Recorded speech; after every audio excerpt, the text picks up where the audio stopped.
CITF a été créé en 2009, alors ça veut dire conception industrielle et technologie future, avec une vocation, c'était servir le monde industriel avec des technologies innovantes. C'était notre leitmotiv, c'est-à-dire plutôt d'aller chercher des industries ou des entreprises partout dans le monde. On a aujourd'hui, dans notre milieu de tissu économique, tout un tas de compétences. Donc l'idée, c'est de pouvoir amener toutes les compétences qui existent en local sur des entreprises locales. Donc CITF aujourd'hui, c'est 3 entités commerciales. Une première entité qui s'appelle CITF Process, sur laquelle on fait de la machine spéciale, de la machine robotisée. Une activité CITF Supervision qui fait de l'informatique industrielle et de l'acquisition de données sur les process industriels.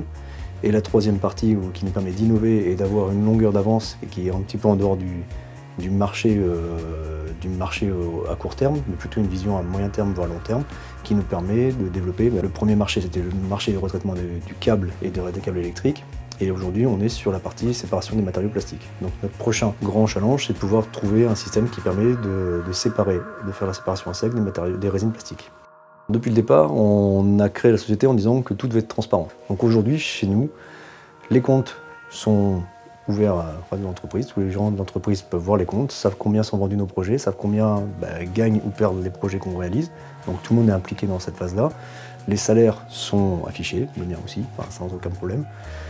Donc ça nous permet d'avoir une transparence complète sur la partie chiffres, mais aussi une transparence sur la partie management. C'est-à-dire que la partie management, aujourd'hui, quand on recrute quelqu'un, il faut qu'il s'intègre dans l'équipe. Aujourd'hui, dans notre management du quotidien, on met un cadre, parce qu'on n'aime pas être hors cadre, parce qu'on a des clients qui sont en face de nous et qui ont un cadre et qui ont des objectifs. Donc nous, on doit avoir des objectifs, mais seulement notre cadre, il n'est pas restrictif. C'est un cadre qui permet de s'épanouir et de pouvoir se développer, de pouvoir développer ses compétences. Alors pour nous, le volet environnemental, on l'a pris un petit peu à l'opposé, c'est-à-dire qu'on a dit aujourd'hui on n'est pas forcément une entreprise très consommatrice de produits.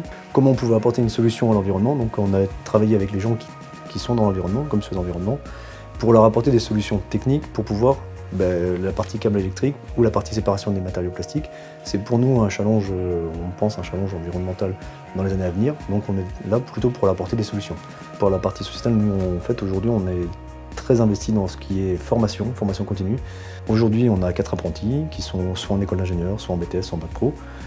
Et moi, je suis aussi engagé dans les organismes de formation sur tout ce qui est décision sur les organismes de formation paritaires, pour pouvoir influencer ou donner mon avis sur la formation de nos prochains collaborateurs.